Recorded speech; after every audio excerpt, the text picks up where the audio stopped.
अस्सलामुअलैकुम, very good morning, welcome to new Pakistan. मैं हूं अनवर और मैं हूं आपके साथ नबीहा इजाज खान। उम्मीद करती हूं आप लोग ठीक ठाक होंगे, अच्छी सेहत में होंगे। तो नाज़रीन, प्रोग्राम का आगाज करेंगे और जरा जिक्र करेंगे कि कौमें हमेशा अपने शोहदा की कुर्बानियां याद करती हैं ताकि मादरे वतन नजरियाती और जोग्राफियाई सरहदों की हिफाजत हो पाए और हम चैन की नींद सो पाए।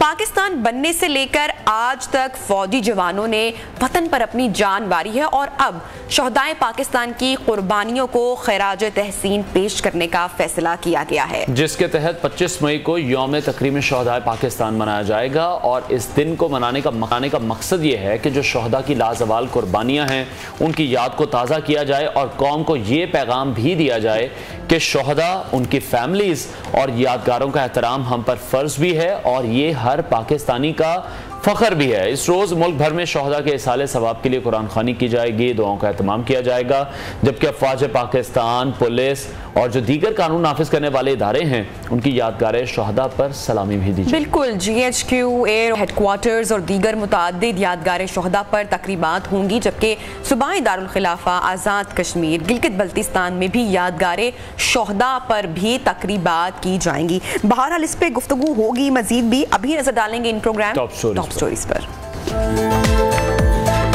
मकबूजा कश्मीर में G20 इजलास, भारत को बदतरीन सिफारती नाकामी का सामना।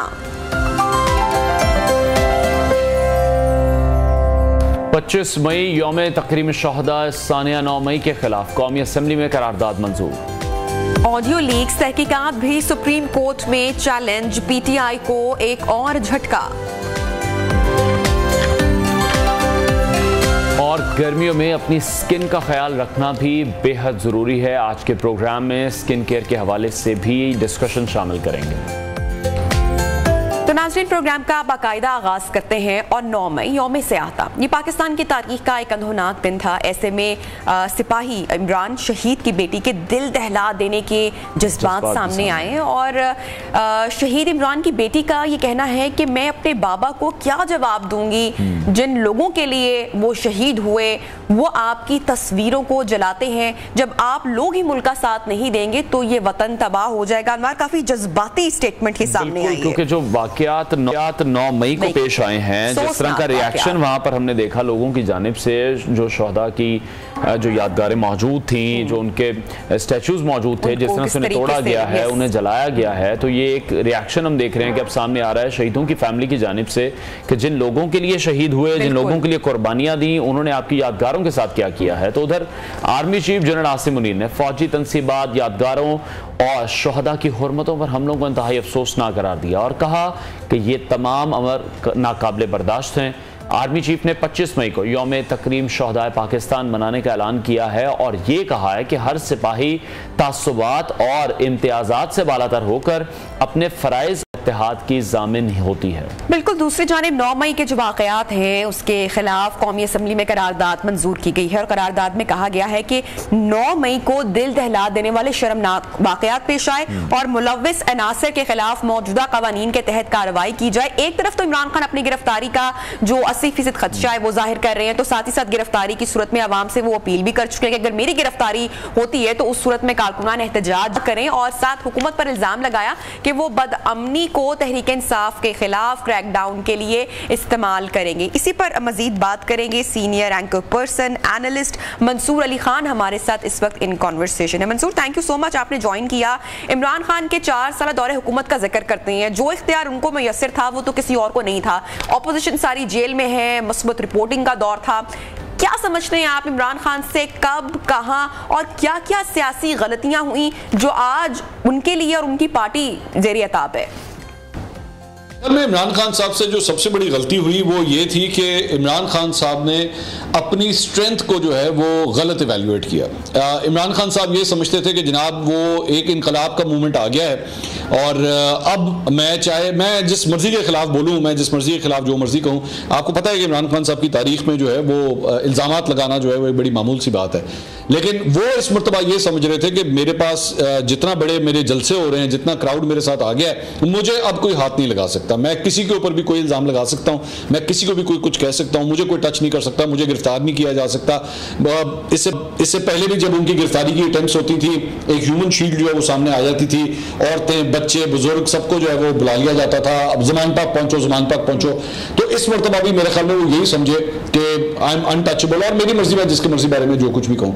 वही स्ट्रेंथ इमरान खान साहब की जो फौज के साथ उनकी अलाइनमेंट की होती थी, मेरे ख्याल में वही बिल्कुल उल्टी पड़ गई और इमरान खान साहब से ये कैलकुलेशन जो है मेरे ख्याल में एक ग्रेव मिस कैलकुलेशन जो है वो हो गई। पाकिस्तान के अलावा पूरी दुनिया की अगर आप तारीख उठा के देखें तो जब भी बड़ी बड़ी जंगें हुई हैं तो बड़ी बड़ी फौजें जो एक्चुअली जंगें जीत रही होती हैं, गलत मिसकैलकुलेशन की वजह से अक्सर औकात वो जंगें हार जाती हैं। सियासत के अंदर यही होता है। लेकिन मंसूर, आप क्या समझते हैं, खान जेल जाने से डरते क्यों हैं? पहले भी बहुत से ऐसे सियासी रहनुमा हैं जो जेल जा चुके हैं, अभी जो उनकी पार्टी की पूरी सीनियर क़यादत है वो जेल में मौजूद है, तो क्या वो सिर्फ इसलिए है कि खान साहब बाहर रह सकें, सब लोग अभी अंदर हैं? देखिए, मेरे ख्याल में इनकी अपनी सियासी जमात के अंदर भी इस सिलसिले में ना बड़ी तशवीश पाई जाती है। मेरे चंद लोगों से मेरी बात हुई है, वो शदीद इस बात के ऊपर गुस्से में है कि जी हमारे जो भी बच्चों तक को उठा लिया गया, हमें भी उठा लिया गया, लोगों का पता ही कुछ नहीं है वो कहाँ पे है। एंकर पर्सन जिस तरह इमरान रियाज खान है, उनका कुछ नहीं पता। Everyone is inside, only the leader is outside. Imran Khan साहब जो है वो बाहर है। तो ये हकीकत, और मेरा ख्याल में मुझे ये लगता है, मैं बार बार पहले माजी में कहा जाता था, मेरे पास सारी बातों को ऑथेंटिक सोर्स नहीं है, लेकिन ये एक र्यूमर थी कि इमरान खान साहब जेल जाने से बहुत डरते हैं, बहुत डरते हैं, और वो कुछ भी हो जाए वो जेल कभी नहीं जाएंगे। तो यहाँ पे भी जो है वो मुझे ये लगता है कि बाकी ये डर जो है, और फ्रैंकली स्पीकिंग मैं इस पे इमरान खान साहब को कसूरवार भी नहीं ठहराऊंगा। इसकी वजह ये है कि मेरे ख्याल में आप भी जेल नहीं जाना चाहेंगे और मैं भी जेल नहीं जाना चाहूंगा, कोई भी जेल नहीं जाना चाहेगा, सबको डर लगेगा। सो इसलिए ये कह देना कि जनाब इमरान साहब को क्यों डरते हैं, भाई सब डरते हैं। कौन है जो ऐसा, मतलब आपके ये जो कैमरामैन है, आपके जो प्रोड्यूसर है, मैं उनसे अगर मैं उनसे पूछूंगा तो वो मैं कहूँगा जनाब जेल जाने का शौक है, तो वो भी कहेंगे नहीं जी हमें जेल जाने का कोई शौक नहीं है। सो एक इमरान खान साहब एंड ऑफ द डे है तो एक इंसान ही ना, एक ह्यूमन बीइंग है, वो लार्जर देन लाइफ। मंसूर, एक आगाम इमरान खान पर बड़े तवातर से लग रहा है और वो ये है कि इमरान खान साहब अपने कारकुनान और जो लीडरशिप है उसको भूल चुके हैं, उनको सिर्फ अपनी अहलिया की फिक्र है। ये तासुर कितना दुरुस्त है, क्या कहेंगे? में ये तासुर बिल्कुल दुरुस्त है, और लेकिन मेरे लिए हैरानकुन नहीं है, क्योंकि इमरान खान साहब की अगर आप हिस्ट्री उठा के देखें, चले हम 2023 में हैं, 2011 से पाकिस्तान तहरीक इंसाफ का जो है उरूज शुरू होता है, तो पिछले 12 साल के अंदर कई ऐसे नाम हैं, बड़े बड़े लोग हैं जिन्होंने अपनी जिंदगियां वक्फ कर दी, जिन्होंने अपने सियासी करियर वक्फ कर दिए, लोगों ने अपनी सरकारी नौकरियां वक्फ कर दी, लोगों ने अपने सरकारी ओहदे वक्फ कर दिए इमरान खान साहब की खातिर। लेकिन इमरान खान साहब ने जब उनसे मुंह मोड़ने का फैसला कर लिया तो फिर पीछे मुड़ के देखा भी नहीं उनको, और उनको डिस्पोज करने वाला जो टिश्यू पेपर होता है उस तरह उठा के उनको बाहर फेंक दिया गया।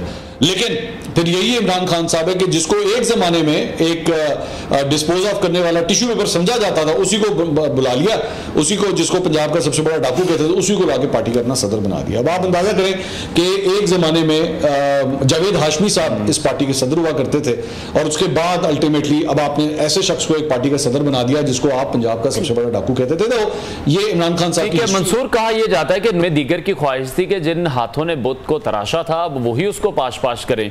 तो आप किस तरह से देख रहे हैं, जिस बड़ी तादाद में लोग पाकिस्तान तहरीक इंसाफ को छोड़कर जा रहे हैं, पीटीआई स्टेबल रह सकेगी, कायम रह सकेगी या बिखर जाएगी? में सियासी जमातें खत्म नहीं होती। अगर किसी के ज़हन में ये बात है कि सियासी जमातें खत्म हो जाएंगी, सियासी जमातें कमजोर या ताकतवर होती हैं वक्त के साथ साथ।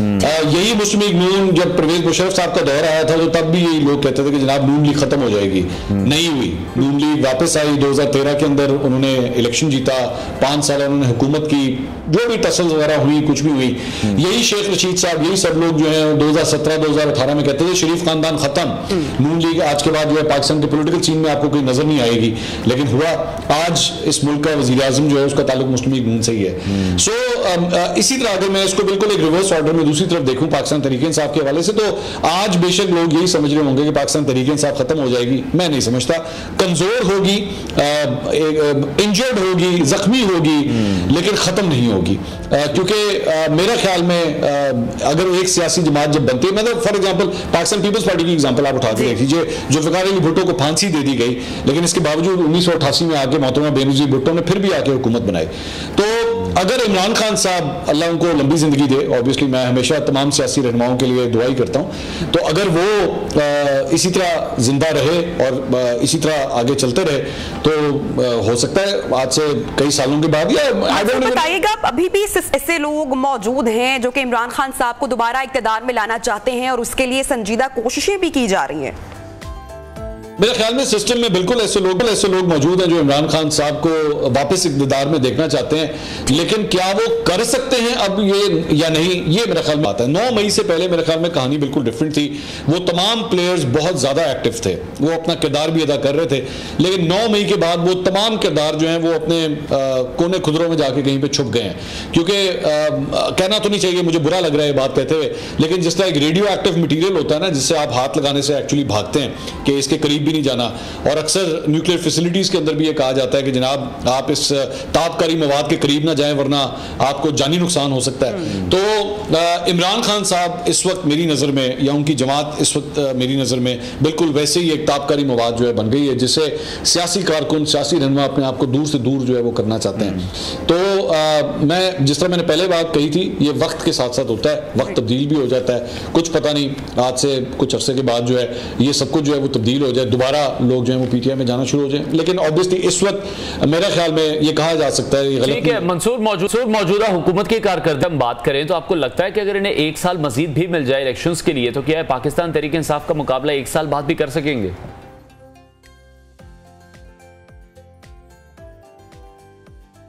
में जिस तरह की गैबी मदद इमरान खान साहब को तहरीक-ए-इंसाफ को मिली थी, अगर तो ऐसी गैबी मदद ना मिली तो बहुत मुश्किल है, क्योंकि लोग जो हैं फिर भी महंगाई की वजह से, रोज़मर्रा की ज़िंदगी की वजह से इस हुकूमत से भी बहुत तंग आए हुए हैं, और जिस तरह की उनकी परफॉर्मेंस होनी चाहिए थी वो नहीं है।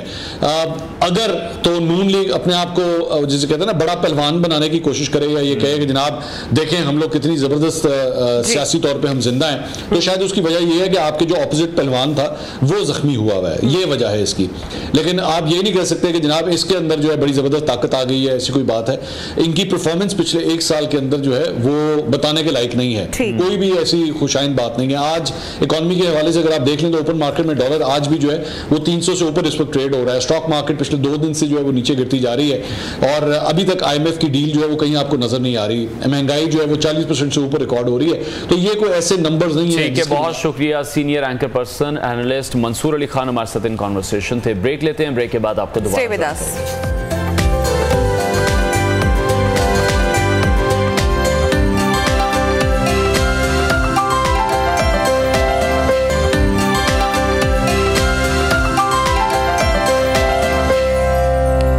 Welcome back. अहम खबर शामिल करते हैं। नैब के बुलावे पर इमरान खान इस्लामाबाद रवाना हो चुके हैं और इत्तलात यही मौसूल हो रही हैं कि पुलिस की भारी नफरी भी मौजूद है, और जो उनकी ज़ाती सिक्योरिटी है वो भी उनके साथ मौजूद है, और वो इस्लामाबाद की जानिब इस वक्त रवां दवा है। कप्तान को फिर से गिरफ्तारी का डर है और उन्हें 80% यकीन है कि उन्हें गिरफ्तार कर लिया जाएगा।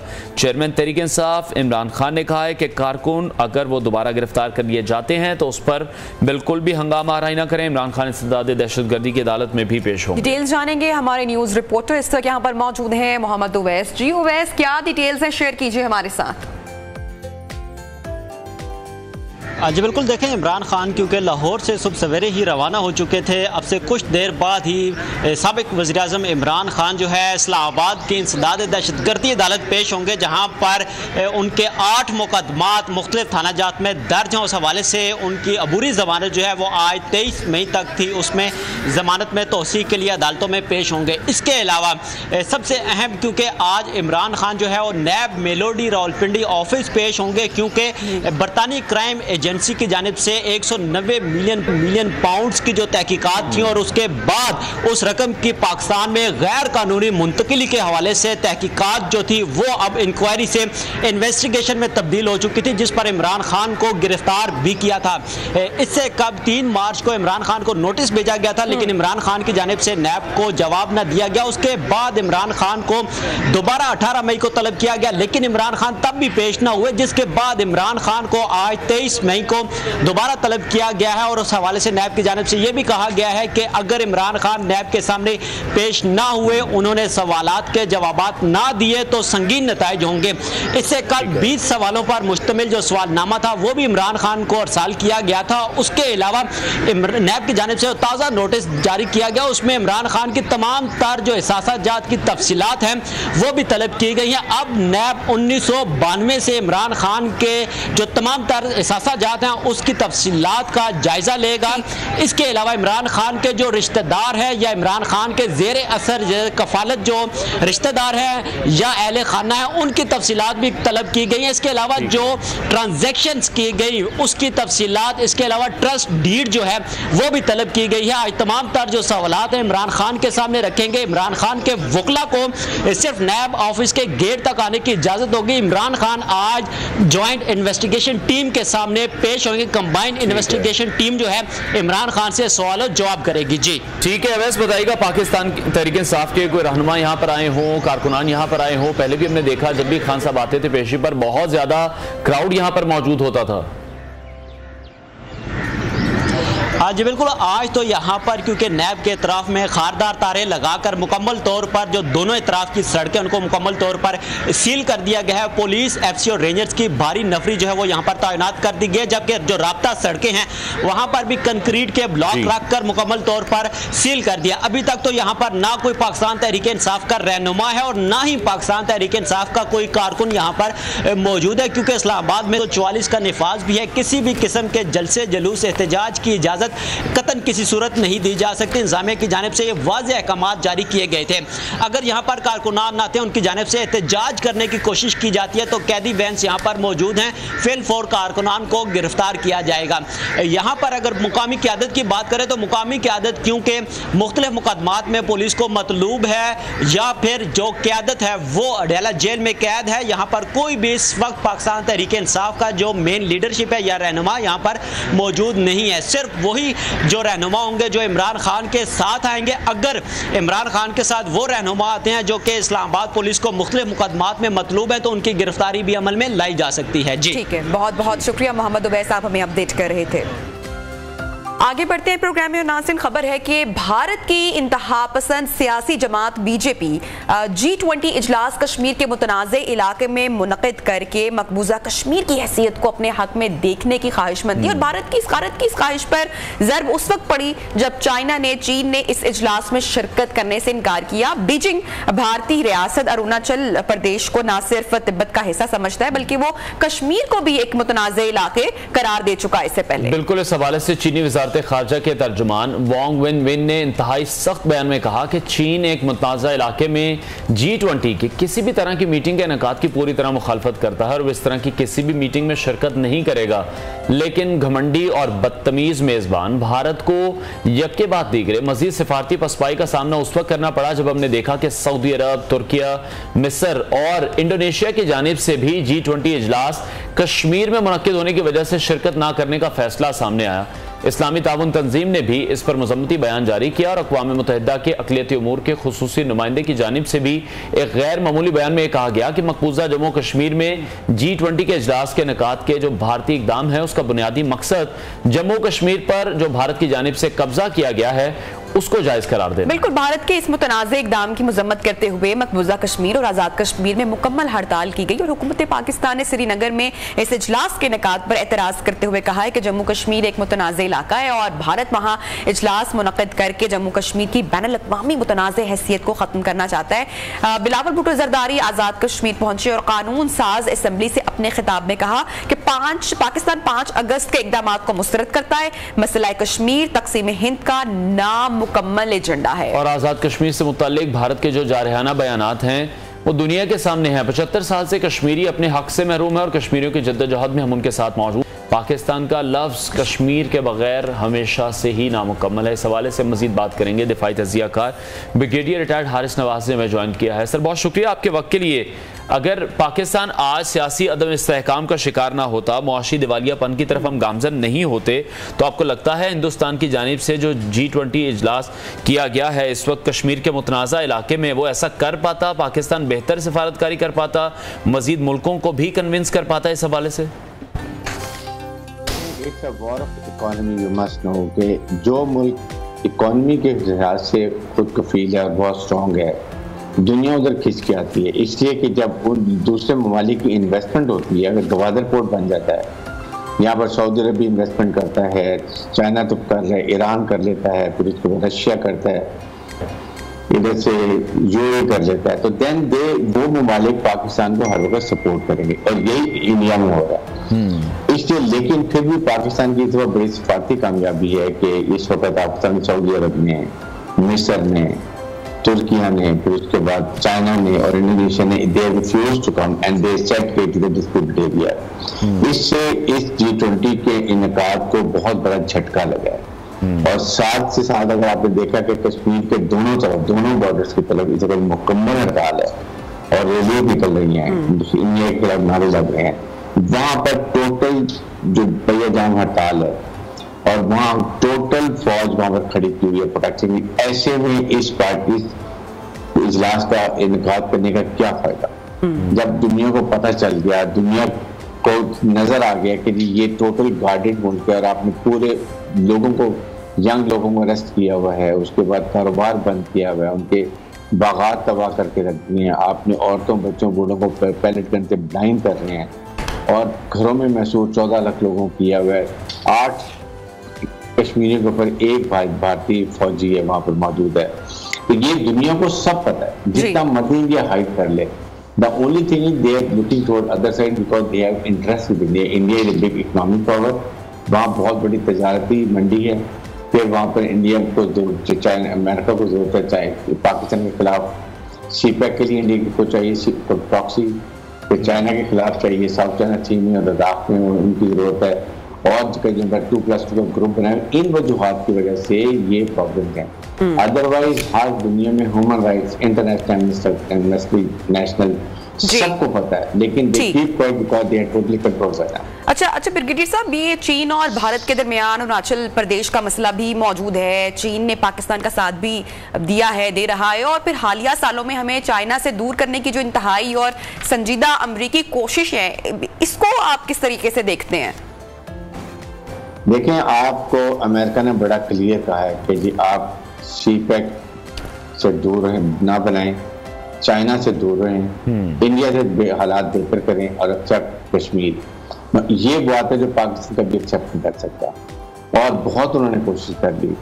अभी आपके सामने आई वर्ल्ड में जो कुछ हो रहा है पाकिस्तान को, आई एम श्योर कि इनकी कोई ऐसी कंडीशन हैं जो पाकिस्तान नहीं मान रहा, और वो कंडीशन यही हो सकती है कि आप चाइना से दूर रहें, क्योंकि न्यूक्लियर के ऊपर तो पाकिस्तान की कौम, पाकिस्तान की फौज कभी कॉम्प्रोमाइज करेगी ही नहीं, दैट इज फॉर श्योर। तो इसलिए ये अब उनके यही हद करने रह गए। इसका मतलब ये कि हमें अपने घर को ठीक करना है। अब we have to put our house in order. आपके एफबीआर में एक साल में 2000 से 3000 अरब रुपया चोरी होता है। अगर ये पैसा हम अपनी गवर्नेंस से बचा लें तो आप देखें, we don't need World Bank और IMF। सो हमें ये हमारे पॉलिटिशियन को समझ आनी चाहिए कि what we have to do. हमें सीपैक हर हालत में बनाना है जी। उसके बाद आप इकोनॉमिक करके देखें, आप न्यूक्लियर मुल्क हैं, आप इस्लामिक मुल्क हैं, आपकी जियोस्टैटिक लोकेशन बहुत अच्छी है। अगर सीपैक बना लें, इकोनॉमिक तरक्की करें, तो आप दुनिया की आंखों में आंखें डाल के अपने मुल्क के मफादात में फैसले कर सकते हैं। ठीक है, तो ब्रिगेडियर साहब, भारत ने पिछले दौरे हुकूमत में कश्मीर की खुसूसी हैसियत का खात्मा किया, तो आप क्या समझते हैं, हमारी हुकूमत की सिफारती नाकामी थी या फिर भारत को ये मालूम था कि हुकूमत कुछ ज्यादा नहीं कर सकेगी इस हवाले से? देखिए, उसने जाहिर है कि अमेरिका से सब मुल्कों से कहीं ना कहीं टेस्टेड अप्रूवल भी लिया होगा। साथ देनियों के vote all we can do. हमारा OIC का जो अपना ग्रुप है वो भी इतना स्ट्रांग नहीं है। We can't look after the interest of Muslim countries.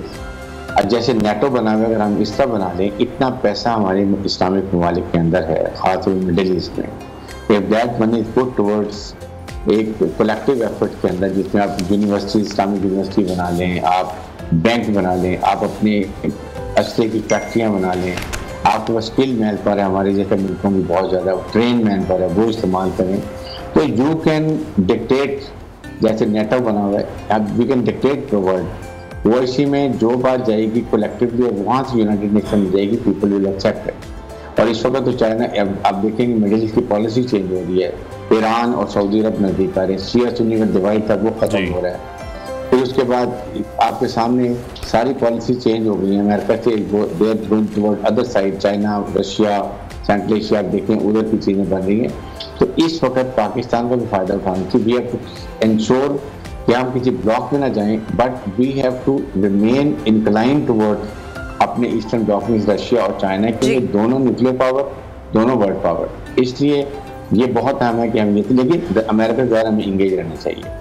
ठीक है ब्रिगेडियर साहब, जो मौजूदा सियासी सूरत हाल है मैं उस पर भी आपका तज्जिया लेना चाहूँगी। एक तो सानिहा 9 मई अब फौजी अदालतों का भी जिक्र हो रहा है, उन लोगों को जो है जिन्होंने नुकसान पहुंचाया फौजी तनसीबात को, उनके हवाले से कार्रवाई करने के हवाले से भी, तहकीकात के हवाले से बात हो रही है। फिर साथ ही साथ 25 मई को भी यौम तकरीम शहदाए पाकिस्तान मनाया जाएगा, खिराज अकीदत पेश किया जाएगा तमाम शहदा की कुर्बानियों को। अच्छा, साथ ही साथ इमरान खान साहब की जो स्टेटमेंट सामने आई है वो ये कह रहे हैं कि मौजूदा हुकूमत से बात करने का कोई फायदा नहीं है, अगर बात होगी तो वो आर्मी चीफ से होगी, मसले का हल वही से निकलेगा। फिर साथ साथ टारगेट भी किया जाता है, तनकीद भी की जाती है, क्या कहेंगे आप? देखें, इमरान खान की यही प्रॉब्लम है कि he doesn't know what to talk. He is now ex-prime minister. He must measure his words and response जब वो बात करते हैं। आप कभी फौज को आप उनके कंटोनमेंट में जाके हमला करते हैं, उनका नुकसान पहुंचाते हैं, दुनिया में पाकिस्तान की जगहसाई करते हैं, आवाम और फौज को अलग करने की कोशिश करते हैं, जो इंडिया का नैरेटिव है। दूसरी तरफ आप पाकिस्तान से मदद भी मांगते हैं, तो तो अपना कॉन्सेप्ट क्लियर करें। और वैसे भी देखें, फौज जब कह रही है हमें फिटिंग भी डोंट वांट टू इन्वॉल्व, तो आप सियासतदानों से बात करें, सियासी लड़ाई सियासी तरीके से करें, फौज को ड्रैग नहीं करें। आप देना कॉल, व्हाई डोंट से कि now in the best interest of Pakistan, seeing the prevailing political environment, मैं हर एक से बात करने के तैयार हूँ। I am open to dialogue, I am volunteer to talk, ताकि इस मसले को हल करें। हाल तो इलेक्शन ही है, लेकिन उससे पहले जो आपने पार्टी का हाल किया है, जो कारकुनों को हाल किया, आप उसको वो बेचारे गरीब लोग जो पकड़े गए हैं, उनके पास तो ये पैसे भी नहीं अपने वकील कर सकें, तो आप उनको ये चीज़ें मुहैया करें। अपने डिस्ट्रिक्ट एससी लेवल के जो लॉयर्स हैं आपके पीटीआई के, उनको लगाएंगे कि आप लोगों को जाके बेल करवाएं, उनको अदालतों में दिलवाएं। तो यहाँ पर ये चीज़ें जो है ना, ये ईमान को बड़ा नुकसान कर रही हैं। और बोलते ऐसे हैं, कभी ट्वीट कर देंगे, कभी ऐसी बात कर देंगे जिससे आपको पता चलेगा जी कि वो जो आपने चाह रहे थे वो हिसाब हो गया। I think he must understand how to respond. ठीक है ब्रिगेडियर साहब, अब आप समझते हैं कि 9 मई के जो भी तमाम वाकयात हुए हैं उसके बाद जो एक तासुर पहले दिया जाता था कि एस्टेब्लिशमेंट डिवाइड है, अब वो तासुर खत्म हो चुका है? जो लोग इमरान खान की फेवर में थे, क्या अब उन्हें भी समझ आ चुका है? देखिए, फौज में कभी भी डिवाइड नहीं होती है। फौज हमारी डिसिप्लिन है, it's unity of command. Corps commander conference में बड़ी डिटेल में बात होगी। Everybody look toward chief of staff, जो चीफ ऑफ स्टाफ के ऑर्डर्स होंगे general, everybody will accept it. इसलिए डिवाइड की तो बात हो ही नहीं सकती पाकिस्तान के अंदर, ये हमें बड़ा क्लियर होना चाहिए। इसलिए इमरान खान को चाहिए कि आप सियासी लड़ाई फौज को छोड़ दे करना। आप एक महीने के लिए फौज का मत नाम repair your damage which you have already done. ठीक है। और ब्रिगेडियर साहब बताइएगा, 25 मई को भी हम देख रहे हैं कि शोहदा पाकिस्तान की कुर्बानियों को खराज तहसीन पेश किया जाएगा। 9 मई को जो अफसोसनाक वाकयात हुए, ये बावर कराया जाएगा कौम को भी कि ये हमारा फ़र्ज़ है उनकी यादगारों की इज़्ज़त और तकरीम करना, और उस हवाले से ये पाकिस्तानी कौम का फ़ख्र है जो जिन यादगारों को उस दिन जलाया गया, तोड़ा गया।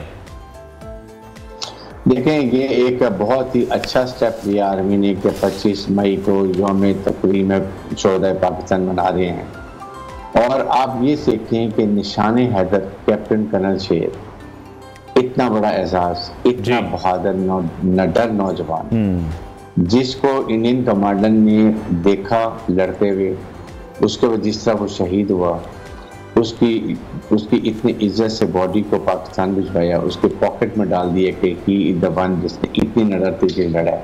एंड आई रिकमेंड कि इसको strong highest military guarantee award मिलना चाहिए। उसकी आपने जो है यादगार को तबाह करके रख दिया। एम आलम जिनके दुनिया की एयर अकेडमी में उनके प्रोफेशनलिज्म को और ये जहाज गिराने के पूरा पढ़ाया जाता है, आपने वहाँ क्या किया? आपको कभी भी अपने शोहदा को और गाजियों को नहीं भूलना चाहिए, और ख़ास तौर पर उनके लवाहिकीन जो बाद में यही देखते हैं कि हमारी कौम इज्जत कर रही है। अगर आप ऐसे करेंगे तो कौन शहीद होना चाहेगा, कौन अवाम के लिए खड़ा होना चाहिए, कौन अपनी जान की कुर्बानी देना चाहिए? We must understand all this.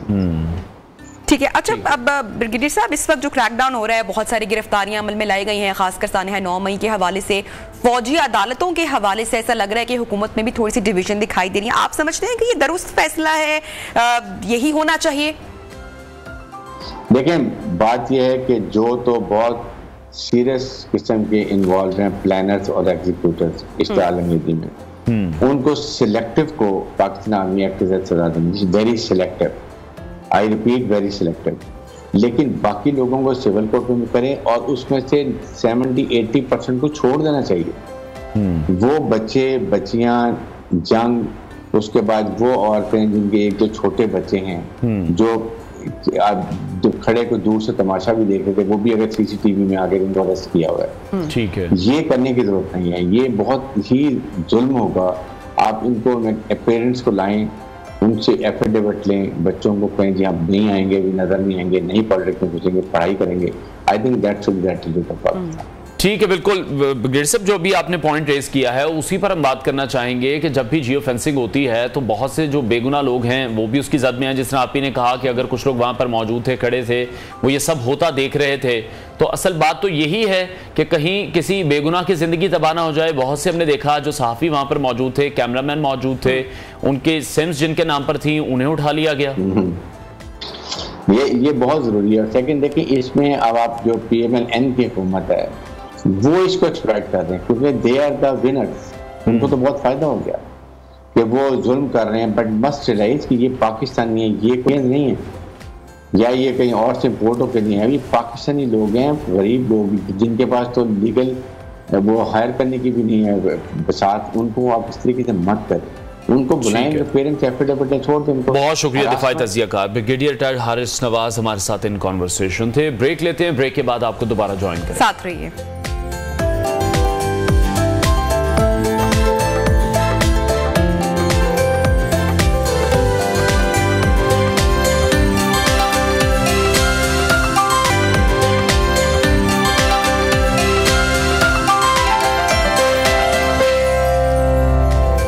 Welcome back once again in new Pakistan. तो ज़रा बात करते हैं खाने के हवाले से, जो कि ख़वातीन को और बच्चों को बहुत पसंद है।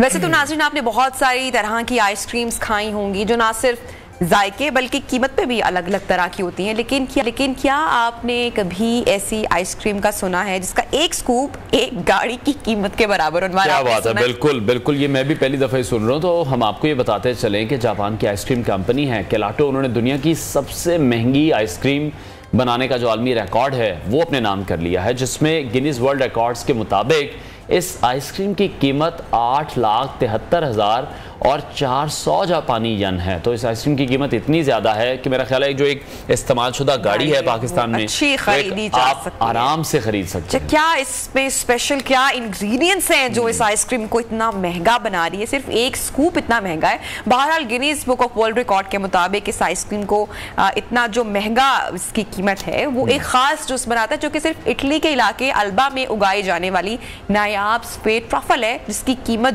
2 मिलियन जापानी येन फी किलो है। और कौन लोग इसको खरीद रहे हैं, कौन लोग इसको खा रहे हैं, ये किन लोगों को टारगेट करके बनाई जा रही है, शो का वाकई कोई मोल तो नहीं है, लेकिन फिर भी बहुत ज्यादा एक्स्ट्रा कॉस्ट इसकी रखी गई है। गिनीज वर्ल्ड रिकॉर्ड के मुताबिक जापानी कंपनी का जो मकसद है वो सिर्फ महंगी आइसक्रीम बनाना नहीं था, बल्कि वो आइसक्रीम की शक्ल में यूरोपी और जापानी जो इंग्रेडिएंट्स हैं उनको मिलाना, जिसको लिए उन्हें नामवर जो माहिर शेफ्स थे उनके बगैर तो मुमकिन नहीं हो सकता। बिल्कुल, आई एम श्योर आपके लिए भी ये जरा थोड़ी सी हैरत अंगेज और दिलचस्प खबर रही होगी। प्रोग्राम में नाज़रीन लेंगे ब्रेक और हेडलाइंस, ब्रेक के बाद आपको ज्वाइन करते हैं। स्टे विद अस।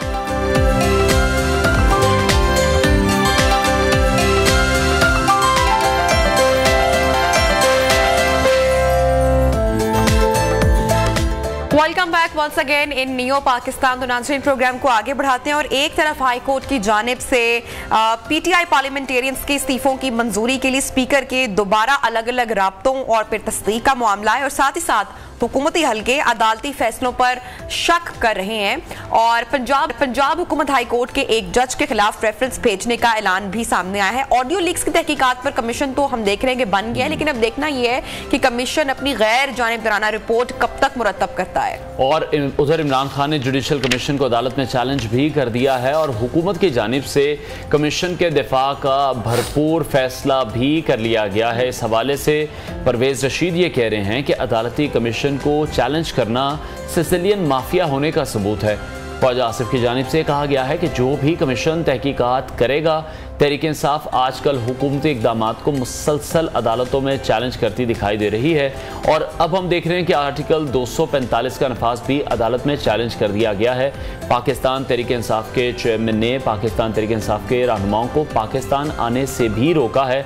इनमें जुल्फी बुखारी शामिल हैं और साथ ही साथ शहबाज गिल को भी उन्होंने 2 हफ्तों तक पाकिस्तान न आने का कहा। बिल्कुल, और उधर रोजाना की बुनियाद पर पाकिस्तान तहरीक इंसाफ छोड़ने का जो सिलसिला है वो जारी है। पंजाब के साबिक सूबाई वजीर सईदुल हसन ने भी पीटीआई छोड़ने का ऐलान किया है और पंजाब से चौधरी वजाहत हुसैन भी पीटीआई से अलग हो गए हैं, काफिले का हिस्सा बन गए हैं। मगर परवेज इलाही जो कि वजीर आजम या शहबाज शरीफ की घरामद पर खामोशी से रह चले जा रहे थे, उन्होंने इमरान खान के साथ दीवार की तरह खड़े रहने का ऐलान किया है, दावा किया है और इसी हवाले से बात भी करेंगे। हमारे साथ गेस्ट भी इन कॉन्वर्सेशन होंगे, उनसे हम जानेंगे इस पूरी सूरत हाल के हवाले से। लेकिन ये जो अहम मामला है, खासकर जो ऑडियो लीक्स के हवाले से, इमरान खान अनवर इस पर भी राजी दिखाई नहीं दे रहे हैं, खुश दिखाई नहीं दे रहे। दो के जो ऑडियो लीक्स का मामला है उसमें जितनी भी ऑडियो लीक्स आई हैं वो तकरीबन सारी की सारी, उनमें जो मैक्सिमम है वो पीटीआई के अगेंस्ट जाती हुई दिखाई देती हैं।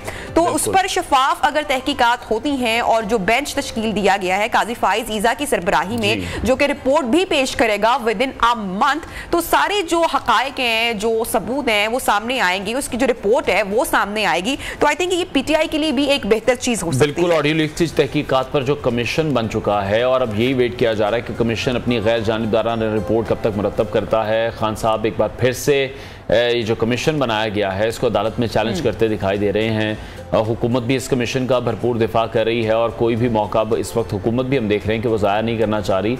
और अभी जो एक स्ट्रॉन्ग तासुर हम देख रहे हैं इस तमाम तर हालात में, वो इसी तरह से है कि जो हुकूमत है और जो फ़ौज हैं वो एक ही पेज पर हमें नज़र आ रहे हैं, लेकिन अदलिया के हवाले से शायद अभी ऐसा तासुर नहीं मिल रहा, क्योंकि हुकूमत की जानिब से बारहा यही कहा गया कि जो भी तमाम वाक़यात हुए हैं 9 मई को, उस पर सख्त से सख्त एक्शन भी लिया जाएगा। उस पर हुकूमत और फ़ौज एक पेज पर नज़र आ रही है। साथ ही साथ पाकिस्तान तहरीक इंसाफ छोड़कर जाने वालों की जो तादाद है उसमें भी हम देख रहे हैं कि अब डे बाय डे इजाफा होता है। बिल्कुल, और अनवार इसके साथ साथ जो एक अहम हैपनिंग हो रही है, पाकिस्तान तहरीक इंसाफ के जो लोग हैं जो उनसे काफी तवील अरसे से वाबस्ता हैं वो पीटीआई से अलग थलग हो रही है। पीटीआई में जो तोड़ फोड़ का सिलसिला है वो हम देख रहे हैं। अच्छा, इसके साथ साथ हमने जिक्र किया कि जुल्फी बुखारी, शहबाज गिल को 2 हफ्तों तक पाकिस्तान ना आने का कहा गया है, लेकिन ये लोग बाहर बैठे भी काफी एक्टिव दिखाई दे रहे हैं। खासकर शहबाज गिल साहब जो हैं वो अमेरिका में इस वक्त मौजूद है, पाकिस्तान में नहीं है, लेकिन वहां से वो मुसलसल अपने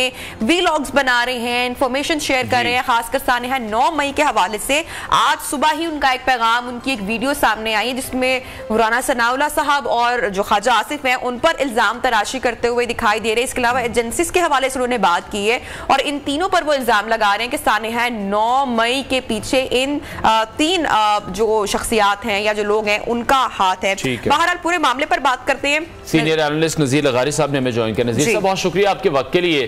तासुर जो इस वक्त हम देख रहे हैं वो इस तरह से है कि जो हुकूमत है और फौज है वो एक पेज पर है, लेकिन अदलिया का तासुर ऐसा नहीं है। जी, मैं जाहिर है इदारे अपने तौर पर आज़ाद हैं और अपने बारे में कोई भी फैसला करते हैं, तो अब फौज या हुकूमत अदलिया किसी बात के लिए मजबूर तो नहीं कर सकती, लेकिन हमारी जो ऑब्जेक्टिव कंडीशन है उनको भी पेश नजर रखना होगा। हमें ये भी जरूर देखना होगा कि मुल्क के हालात कैसे हैं। अगर इदारों पर हमले हो रहे हों, अगर फौज जैसे इदारे के तकद्दुस का ख्याल न रखा जा रहा हो और लोगों को ये पता हो कि अदालतें जो हैं वो हमारी तरफ हैं या हमारा ही लिहाज से ख्याल करते हैं, तो फिर मेरे ख्याल में कि लोगों को और ज्यादा मौके मिलेंगे। तो ये बहरहाल स्टेट का मामला है, स्टेट के इदारों को एक पेज पर होना चाहिए। अगर एक पेज पर होंगे तो जाहिर है उन्हीं का वो होगा। ठीक है लगारी साहब, बिलाखिर हम देख रहे हैं ऑडियो लीक्स कमीशन बंद हो गया, तो आप क्या समझते हैं इमरान खान को तो ये भी मंजूर, इस हवाले से भी वो ये उनके तहफ़्फ़ुज़ात सामने आ रहे हैं? जी लगारी साहब हमें सुन पा रहे हैं? नज़ीर लगारी से एक बार फिर से राब्ता कायम करने की कोशिश करेंगे। जी लगारी साहब हमें सुन पा रहे हैं? जी मैं आपकी बात सुन रहा हूं, आप मुझे सुन रहे हैं? जी जी कंटिन्यू कीजिएगा। हम यही आपसे जानना चाह रहे हैं कि इस ऑडियो लीक्स के हवाले से कमीशन तो बन चुका है, लेकिन खान साहब के एक बार फिर से इस पर तहफ़्फ़ुज़ात हैं, एक बार फिर से इसको चैलेंज किया जा रहा है, वो इसको फिर नहीं मंजूर करना चाह रहे? नहीं, असल में उनका पुराना एक मसला है, एक दफा माफी मांग चुके हैं जस्टिस काजी फायज ईसा से, अब दोबारा ये मैसेज देना चाहते हैं कि इंतहाई काबिल एहतराम जस्टिस काजी फायज ईसा की इंटीग्रिटी पर उन्हें शक है, ये तासुर देना चाहते हैं। ये बहुत बड़ा जुल्म है। पहले उन्होंने फौज के इदारे पर हमला किया, अब अदलिया पर हमला कर रहे हैं। कि अगर एक जज भी आजाद ख्याल रखता है या कोई जज आजाद ख्याल रखता है और उनका साबितशुदा है ना, जस्टिस काजी फायज ईसा के बारे में कौन नहीं जानता कि वो आजाद जज के तौर पर फैसला करते हैं, और हम बाकी तमाम जजों के बारे में भी नहीं कहते हैं कि वो आजाद नहीं है। सब जज अपने तौर पर आजाद हैं, चीफ जस्टिस साहब भी मौजूद हैं। लेकिन अगर वो ये समझते हैं कि एक आजादाना राय के मुताबिक अपना फैसला देंगे तो इसलिए, और वो ये कि मेरे हक में नहीं होगा जिस तरह से दूसरी अदालतें कर रही हैं, तो फिर उनको ये ख्याल है, उनका ये गुमान है। मैं नहीं समझता हूँ ऐसा कि जस्टिस काजी फायज ईसा किसी दबाव में काम करेंगे या किसी दबाव तक को मानेंगे, तो उन्हें तो मान लेना चाहिए। उन्होंने तो यहाँ तक कर लिया है कि जी हाँ गलती हो गई थी मुझसे, मैंने माफी मांगी। उन्होंने जो जुडिशल कमीशन को भेजा था रेफरेंस काजी फायज ईसा का, उससे माफी मांग ली थी। अब क्यों दोबारा वो एक ऐसे इदारे के साथ और ऐसे काबिल एहतराम जज के साथ तनाज़ा खड़ा करना चाहते हैं, और उनके साथ फिर यानी उन्होंने फौज के खिलाफ किया, उन्होंने एक 2 स्टार जनरल को बाकायदा अपने निशाने पर रख लिया, और वो जब भी बात करते हैं इंतहाई अखलाक से गिरी हुई बात करते हैं, और जिस करैक्टर का वो नाम लेते हैं उनको पता है कि वो कितना अखलाक से गिरा हुआ करैक्टर है, और उनके नाम से मंसूब करते हैं एक जनरल के नाम से।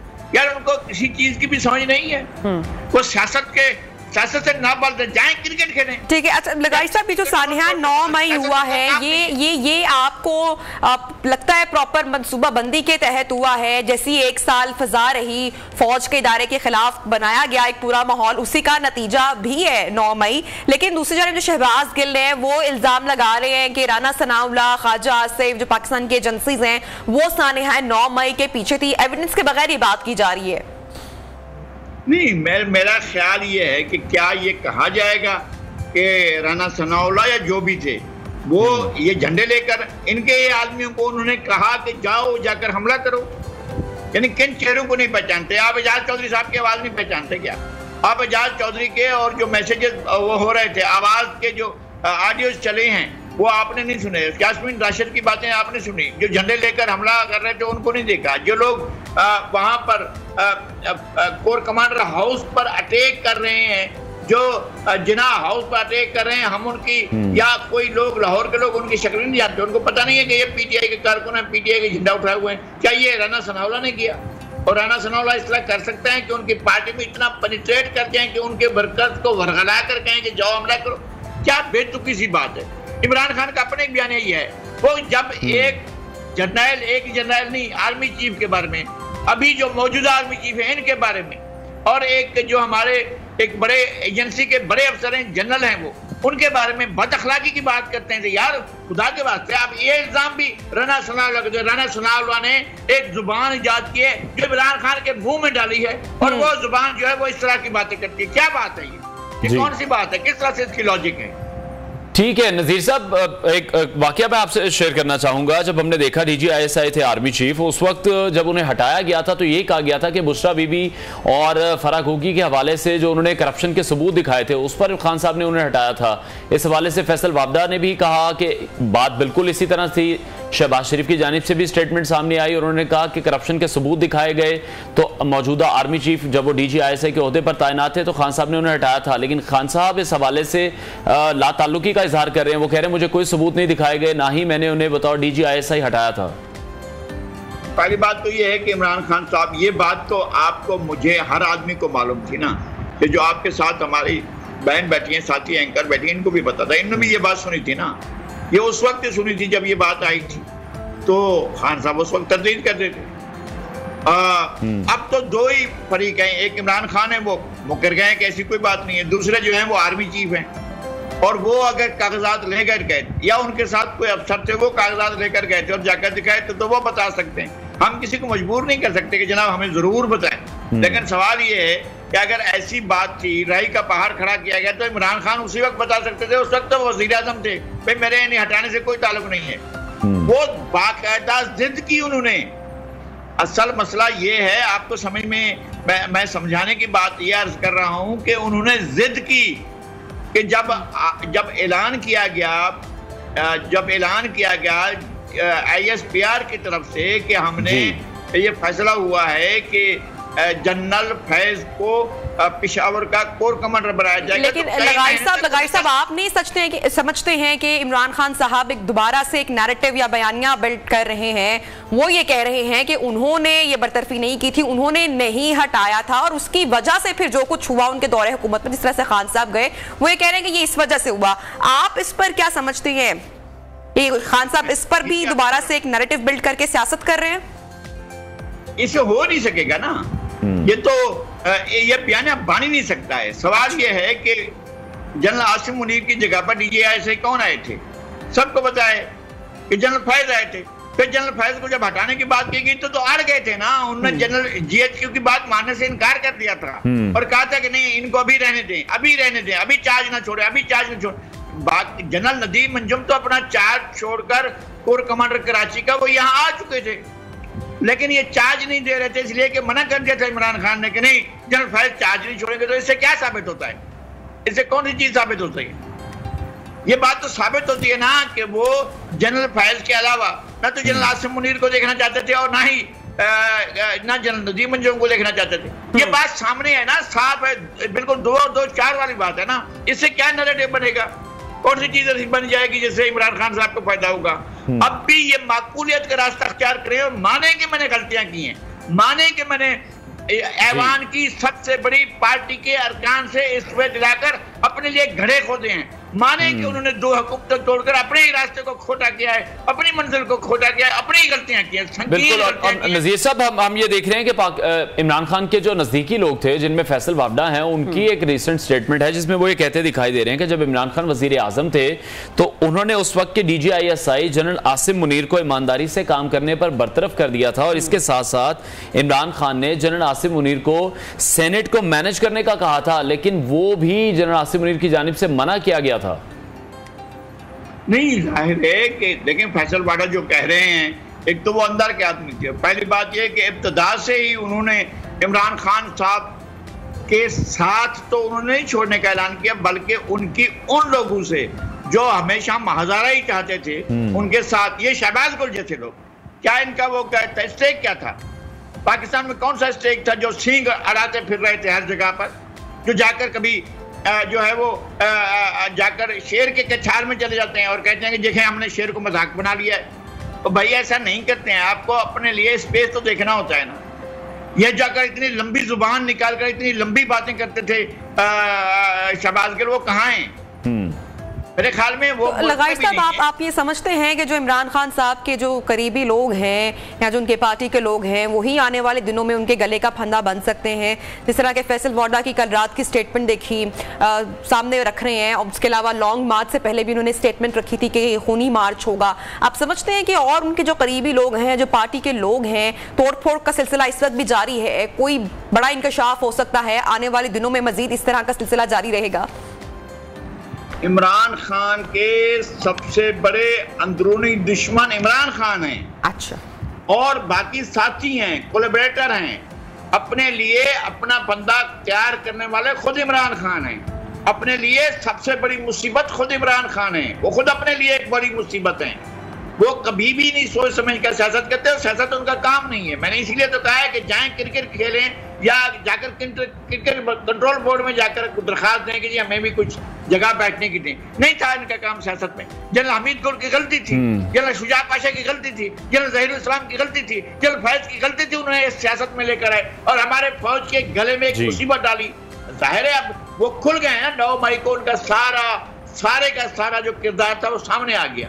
वो एक अजाब थे इस मुल्क के लिए, वो अजाब हैं इस मुल्क की सियासत के लिए।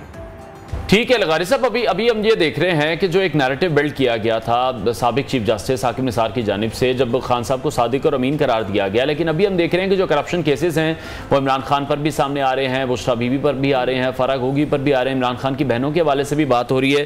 जो एक रिसेंट अपडेट है उसमें देखने में आ रहा है कि लिया में साबिक वज़ीर आज़म इमरान खान की बहन की 5,500 कनाल की अराजी कि मुबैना खुर्द-बुर्द का मामला भी अभी एंटी करप्शन ने वो शुरू कर दिया है। तो ये जो सादिक और अमीन का एक नैरेटिव बिल्ड किया गया था, अब वो फिर आप टूटता देख रहे हैं? नहीं, वो टूटा हुआ था, हम तो पहले दिन नहीं समझते थे इनको सादिक और अमीन। मैं अपने हद तक तो मैं कह सकता हूँ कि मुझे मालूम था कि ये नहीं है सादिक और अमीन। और देखे ना जी, मैं अब ज्यादा पीछे नहीं जाता हूँ, कब्रें मुर्दा गड़े जो है नहीं उखाड़ना चाहता हूँ। मैं नहीं चाहता हूँ वो बातें। इनके वालिद को करप्शन के इल्जाम में निकाला गया था। यार सरकारी मुलाजिम थे, क्या किसी सरकारी मुलाजिम के बेटे की हजारों कनाल जमीन कहाँ से हो सकती है भाई?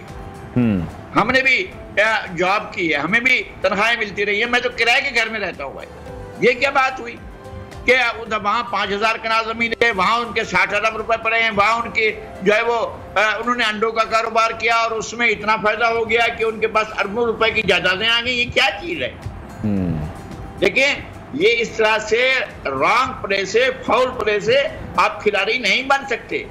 वो नहीं थे, उनने यूथ को, नौजवानों को गुमराह किया और वो जाहिर सामने आ जाएंगे, एक एक चीज सामने आ जाएगी।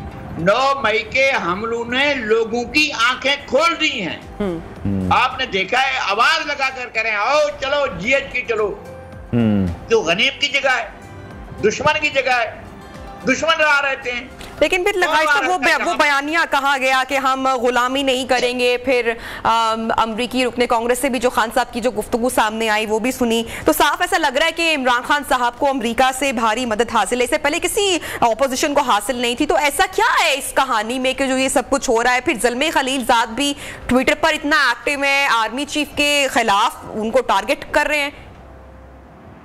देखिए ना, मैंने शुरू में ही जब ये बात शुरू हुई थी आपसे 1 साल पहले, जब इन्होंने वो खत निकाला था जेब से, एक जाली खत था जी, वो निकाल कर इन्होंने दोहराया था, तो मैंने ये कहा था कि ये अमेरिका के कहने पर अमेरिका के खिलाफ बयानिया बनाया जा रहा है जो पाकिस्तान के खिलाफ इस्तेमाल होगा, और आज हो रहा है जी। यही बात थी। मैंने एक चैनल पर नहीं, कई चैनलों पर यही बात की थी। मैंने कहा था कि ये बयानिया अमेरिका मुखालिफ बयानिया अमेरिका के कहने पर बनाया जा रहा है ताकि पाकिस्तान को नुकसान पहुंचाया जा सके, और ये खुल गया है ना। अगर लोग नहीं समझते तो उनके अकल का मसला है, मेरा मसला नहीं है। मैंने पहले ही कह दिया था कि पाकिस्तान के खिलाफ हो रहा है, जो कुछ भी हो रहा है पाकिस्तान के खिलाफ हो रहा है। और जो कुछ इमरान खान ने किया उसका नतीजा है ये कि मकबूजा कश्मीर में G20 की कॉन्फ्रेंस हो रही है। जिस तरह से इन्होंने कहा कि जाओ 1 घंटे की खामोश इख्तियार को, नमाज के बाद लाइन लगाकर खड़े हो जाओ, क्या हुआ था? क्या एहतजाज था? कौम के साथ एक मजाक किया था। ये मिल गए थे और मोदी की कैंपेन चलाई थी। ये किसको नहीं मालूम है? मोदी की इंतखाबी कैंपेन इमरान खान ने चलाई थी और कहा था कि मोदी अगर इख्तियार में आ गया तो कश्मीर का मसला हल हो जाएगा। और हल किस तरह हुआ कि उसने गसब कर लिया कश्मीर को और उसने अपने साथ मिला लिया, और कश्मीरियों के वो हकूक जो इंडिया का आइन देता था वो भी छीन लिए हैं, उनकी कोई हैसियत नहीं रही है। ये ठीक है नजीर साहब, अभी आज मौजूदा दिनों में हम देख रहे हैं पाकिस्तान तहरीक इंसाफ के बहुत से ऐसे रहनुमा हैं जो पाकिस्तान तहरीक इंसाफ को छोड़ रहे हैं। तो आपको लगता है कि पीटीआई की जो सफ़े अव्वल की क़यादत है वो भी इस पर सोच सकती है, पार्टी छोड़ सकते हैं? मैं ये सवाल आपसे करता हूं, क्या आपको यकीन लगता है कि मुल्तान के हजरत शाह महमूद कुरैशी कितना देर पार्टी में रह सकेंगे, जिनका अपना एक माजी है, जिनके वालिद मखदूम सजाद हसन कुरैशी थे, जिनका एक ताल्लुक है मुल्तान के लोगों से? वो कितनी देर इस बोझ को उठा सकेंगे जिस बोझ का नाम इमरान खान है और इमरान खान की जहनीत है? इसको कितना देर उठाएंगे? और इमरान खान के इस जहनीत का बोझ फवाद चौधरी कब तक उठाएंगे? इमरान खान की इस जहनीत का बोझ असद उमर के साथ तक उठाएंगे? आप कह रहे पार्टी यही है ना। और कौन लोग हैं जो पार्टी में? शफकत महमूद एक अरसे से चुप हैं, वो नहीं बात कर रहे हैं, जो लाहौर जो इसके मरकजी पंजाब के सदर थे, उनको हटाया गया, उनकी जगह पर डॉक्टर यास्मीन राशिद को लाया। अब डॉक्टर यास्मीन राशिद भी कब तक इमरान खान के साथ रहेंगी? कौन लोग हैं? जिनको ये पता चल जाएगा कि ये इनके डांडे मिले हुए हैं, ये कोई इंटरनेशनल गेम हो रहा है। ठीक है, एक नीम अक्लमंद आदमी से ये सारा काम कराने की कोशिश होने तो कौन इनके साथ। ठीक है, बहुत शुक्रिया सीनियर तजियाकार नज़ीर लगारी हमारे साथ इन कॉन्वर्सेशन थे। एक अहम खबर आपके साथ शेयर करते हैं इस्लामाबाद से, जहां इंसदाद दहशतगर्दी की अदालत में पाकिस्तान तहरीक इंसाफ के चेयरमैन इमरान खान पहुंच चुके हैं। न्यूज़ स्क्रीन पर आप ये मनाजिर भी मुलाहिजा कर रहे हैं। इस हवाले से हम मजीद जानेंगे, हमारे कॉरेस्पॉन्डेंट शराज अहमद शराजी ने हमें ज्वाइन किया। जी शराज, डिटेल्स शेयर कीजिएगा। बिल्कुल, चेयरमैन पाकिस्तान तहरीक इंसाफ इमरान खान जो है वो इस वक्त जुडिशल कम्प्लेक्स पहुंच चुके हैं। उनके साथ उनकी अहलिया भी है। वो इस वक्त जो जुडिशल कम्प्लेक्स का मरकजी गेट है वहां पर चेयरमैन पाकिस्तान तहरीक इंसाफ की जो गाड़ी है वो यहाँ पर रोक दी गई है। इस वक्त इमरान खान अपनी गाड़ी से उतर चुके हैं और बाकायदा तौर पर जो है वो अदालत की जानब जा रहे हैं। आज इमरान खान जो है थाना सिटी में मुकदमा नंबर 3 में दरखास्त समाअत पर समाअत होगी। इसके अलावा इमरान खान की थाना गोल्डा में मुकदमा नंबर 143, थाना खन्ना में 242, 243 पर जो है जो मुकदमा दर्ज हुए थे उन पर आज जो है वो समाअत हुई और इमरान खान इस वक्त दूसरे कब्जे से पहुंच चुके हैं। जी ठीक है, बहुत शुक्रिया शराज अहमद शराजी हमें अपडेट कर रहे थे। इंसदाद दहशतगर्दी अदालत में इस्लामाबाद पहुंच चुके हैं इमरान खान इस वक्त। ब्रेक लेते हैं, प्रोग्राम में ब्रेक के बाद आपको ज्वाइन करेंगे। स्टे विद अस।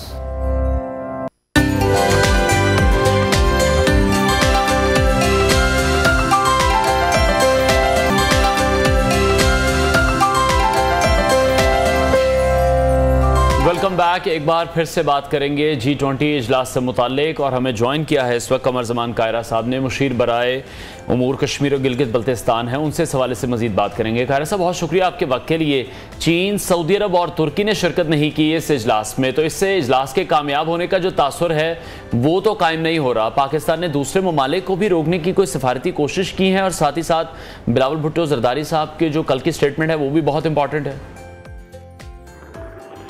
पाकिस्तान ने कुछ ममालिक, दुनिया के तमाम ही मेंबर ममालिक को उनकी कमिटमेंट याद कराने की कोशिश की है जो उन्होंने हिंदुस्तान के ज़ेर कब्जा मकबूजा कश्मीर के अवाम के साथ की हुई है कि वो उनको हक खुद इरादियत देंगे, अपनी किस्मत का फैसला करने का खुद हक देंगे। वो वादा जो उनसे हिंदुस्तान के साबिक वज़ीर आज़म जवाहरलाल नेहरू ने किया था, जिसको हिंदुस्तान की पार्लियामान ने रीइंडोर्स किया था, उस नारे को मिटाने या उसको धुंधला करने के लिए, दुनिया के यादाश्तों से बहस करने के लिए हिंदुस्तान ने बहुत सारी कोशिशें की है। वो जुल्म और जबर जो पिछले 70 साल से जारी रखा हुआ है, उसके साथ ही साथ कभी कानून साजी के जरिए और अब वहाँ पे एक आलमी कॉन्फ्रेंस करा के दुनिया के बड़े ममालिक को शामिल करके वो हिंदुस्तान अपने मजलूम और मकासद दे के जी कश्मीर जो है अब वो सेटल्ड एरिया हो गया है, सारी उसको हिंदुस्तान के साथ करने के बाद वहाँ अमन हो गया है, ये तासर देना चाहता है। और हमने और बाकी ममालिक ने भी मेंबर ममालिक को ये याद कराना कोशिश की है, जिसके नतीजे में इन ममालिक ने इनकी अपनी कमिटमेंट भी कश्मीर के साथ है और उन्होंने आलमी तनाज़े के तौर पे भी इसके अंदर शिरकत करने से इनकार किया है 4 ममालिक से, और बाकी ममालिक में भी कई मुल्कों ने इसको बड़े लोअर लेवल पे पार्टिसिपेशन की है, जो कि एक सक्सेस है। और हमारा कल भी और आज भी बिलावल साहब का जो दौरा है आज़ाद कश्मीर है, कल आज़ाद कश्मीर असेंबली से उन्होंने खिताब किया, जिसपे पाकिस्तान की कमिटमेंट का उन्होंने इजहार किया कश्मीर के साथ, और दुनिया के ज़मीर को झंझोड़ने की कोशिश की, और आज वो बाग में जलसा करके अपने इसी अज़्म का पाकिस्तानियों और कश्मीर के वासियों का, मकबूजा कश्मीर के लोगों को भी पैगाम देंगे और अक़वाम आलम को भी एड्रेस करेंगे। ठीक है कायरा साहब, मौजूदा सूरत हाल पर भी आपकी राय जानना चाहूंगी। इमरान खान साहब की भी आज पेशी है, पहुंच रहे हैं वो, साथ ही साथ बताइएगा क्या आप समझते हैं या क्या इत्तलात है, इमरान खान साहब को गिरफ्तार किया जा सकता है, ऐसा हो सकता है, और हुकूमत की इस बार आपको तैयारी दिखाई दे रही है? मुझे तो नहीं पता जी, अगर वो कानून को रिक्वायर्ड होंगे और अदालत समझेगी कि जो इदारा उनकी कस्टडी मांग रहा है वो जरूरी है तो दे देगी, और अगर अदालत चाहेगी तो गिरफ्तार हो जाएंगे। ठीक है, तो कायरा साहब इस वक्त जो क्रैकडाउन हो रहा है, बहुत सी गिरफ्तारियां हो रही हैं, फौजी अदालतें भी कायम हो रही हैं, लेकिन एक दौर था जब पाकिस्तान पीपल्स पार्टी फौजी अदालतों के खिलाफ रही है। अब आपकी अपनी हुकूमत है, तो आप लोगों की इस वक्त क्या सजेशन है इस मामले पर? देखिए, हम किसी भी तरह के खसूसी सलूक के कभी हक में नहीं रहे। हमने इस ऐसे कवानीन की हमेशा मुखालफत की है, लेकिन इस वक्त जो सूरत हाल है, ऐसी सूरत हाल के लिए, मखसूस सूरत हाल के लिए मखसूस कानून बनाए जाते हैं। वो कवानीन जो पाकिस्तान के आइन के तहत होते हैं और हमारे कवानीन का हिस्सा है CRPC का, उस पर दहशतगर्दी का कानून हो, आर्मी एक्ट हो या दीगर कवानीन हो, ये पाकिस्तान के बनाए हुए कवानीन है जो मखसूस हालात के लिए, मखसूस जराइम के लिए लागू होते हैं। ठीक है, अगर किसी पे कोई जुर्म लागू होगा तो उसके लिए नई कोई अदालत नहीं बन रही, नई कोई कानून साजी नहीं हो रही, बल्कि एग्जिस्टिंग कानून जो कि मुल्क का ऑलरेडी कानून का हिस्सा है, उसी के तहत ट्रायल होंगे। ठीक। अच्छा कायरा साहब, कल रात को स्टेटमेंट आई है फैसल वोडा साहब की और बड़ी खुलकर उन्होंने बात की है। मौजूदा army chief general Asim Munir साहब जब उस वक्त के इमरान खान साहब के जब दौरे हुकूमत में DG ISI थे, तो उस वक्त जब एविडेंस सामने रखने के हवाले से वो ये कह रहे हैं कि इमरान खान साहब ने उनको हटाया, लेकिन इमरान खान साहब की स्टेटमेंट सामने आई है कि उन्होंने हरगिज ऐसा नहीं किया है, मामले को सियासत का रंग दे रहे हैं या मौजूदा आर्मी चीफ को पॉलिटिसाइज करने की कोशिश की जा रही है। क्या कहेंगे आप? बहुत इस पर मुबाहिसा हो गया। मेरा ख्याल है ये कोई इतनी अहमियत वाली स्टेटमेंट नहीं है, इसमें कोई नई बात भी सामने नहीं आई। और ये यानी सी बात है, मेरे ख्याल इससे हासिल कुछ नहीं है, छोड़िए। लेकिन कायरा साहब, वज़ीर आज़म शहबाज शरीफ ने भी इसको दोहराया है और वो ये कहते दिखाई दे रहे हैं कि बुशरा बीबी की करप्शन के इल्ज़ामात सामने रखे गए थे खान साहब के, और DG ISI जब उस वक्त मौजूद थे आसिम मुनीर साहब, उन्होंने ये काम किया था। और जब खान साहब की जानिब से कहा गया कि सेनेट को भी मैनेज करें, उन्होंने मैनेज करने से मना कर दिया, लेकिन अब खान साहब उन्हीं तमाम चीज़ों पर पॉलिटिसाइज कर रहे हैं आर्मी चीफ को। ये नामुनासिब बात है कि खान साहब पूरे इदारे को भी और कुछ अफराद को भी कर रहे हैं इस तरह अपने मकासद के लिए। और इमरान खान की अपनी तारीफ यह है कि वो सारे काम जो दूसरों से मना करते हैं और उसमें इख्तियार करते हैं, खुद जब हुकूमत में आए तो इस तरह एक्सपोज हुए। आज जो वो कह रहे हैं, कल हमारे खिलाफ बगैर किसी केस के 90 दिन नहीं 2-2 साल तक हमारी क़यादतों को जेलों में रखा, हमारी बहू बेटियों को जेलों में रखा और उनकी गिरफ्तारियां ईद वाले दिनों को की। घरों के अंदर पुलिस उस वक्त भी दाखिल हुई। ये सारा कुछ उस वक्त हम एहतजाज करते रहे और खान साहब कहते थे कि कानून की अदालतें खुलियां बना जाएं। आज उनको जायज तरीके से अदालतों से भी गिरफ्तार करने की कोशिश होती है, तो उस पे वो पुलिस पे और बाकी इदारों पे हमलावर हो जाते हैं। कभी पेट्रोल पंप फेंकते हैं, कभी प्लेनों से, कभी डंडों से, और मुसल्लह जत्थे फायरिंग करना शुरू कर देते हैं। अब ऐसी सूरत में अगर कोई कानूनी इदारा, लॉ एनफोर्समेंट एजेंसी भी अगर कोई काम करती है, तो फिर हमारा मीडिया भी और बाकी लोग भी इस पे शो शुरू कर देते हैं। आप जरा गौर कीजिए, दुनिया में किसी मुल्क के अंदर अगर किसी पुलिस के खिलाफ लोग मुसल्ला निकले या इस तरह की सूरत हाल जो लाहौर में या पेशावर में या बाकी जगहों पे की गई, ऐसी सूरत हो तो क्या वहां की पुलिस आराम से बैठी रहेगी या उसका रिस्पॉन्स करेगी या स्टेट की रिट कायम करेगी? आपने देखा ना, अमेरिका जो आज हमें समझाने की कोशिश कर रहे हैं सेनेटर्स, उनके अपने यहाँ जब उनका कैपिटल हिल पे अटैक किया सदर ट्रंप के हामियों ने, तो उन्होंने स्पेशल ट्रायल किए। बरतानिया के अंदर वहां पे हंगामे किए गए, तो उन्होंने 24 घंटों के लिए अदालतें लगा दी, 24/7 अदालतें लगा के लोगों को खुसूसी कवानीन के तहत सजाएं दी। ये मखसूस कवानीन हर रियासत के अंदर होते हैं, जिनका मकसद मखसूस हालात के तहत होता है।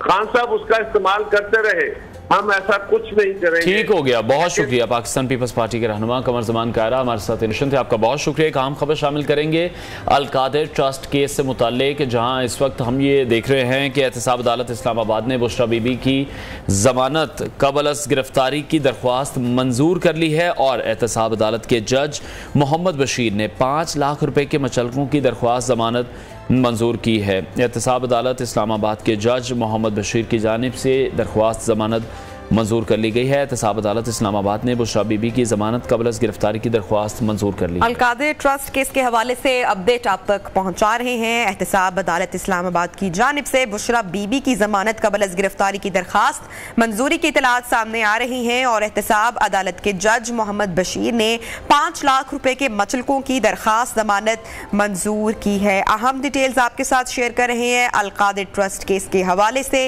एहतसाब अदालत इस्लामाबाद ने बुशरा बीबी की जमानत कबल गिरफ्तारी की दरख्वास्त मंजूर कर ली है। एहतसाब अदालत के जज मोहम्मद बशीर ने 5 लाख रुपए के मचलकों की दरख्वास्त जमानत मंजूर की है। प्रोग्राम में लेते हैं एक ब्रेक के बाद आपको ज्वाइन करेंगे।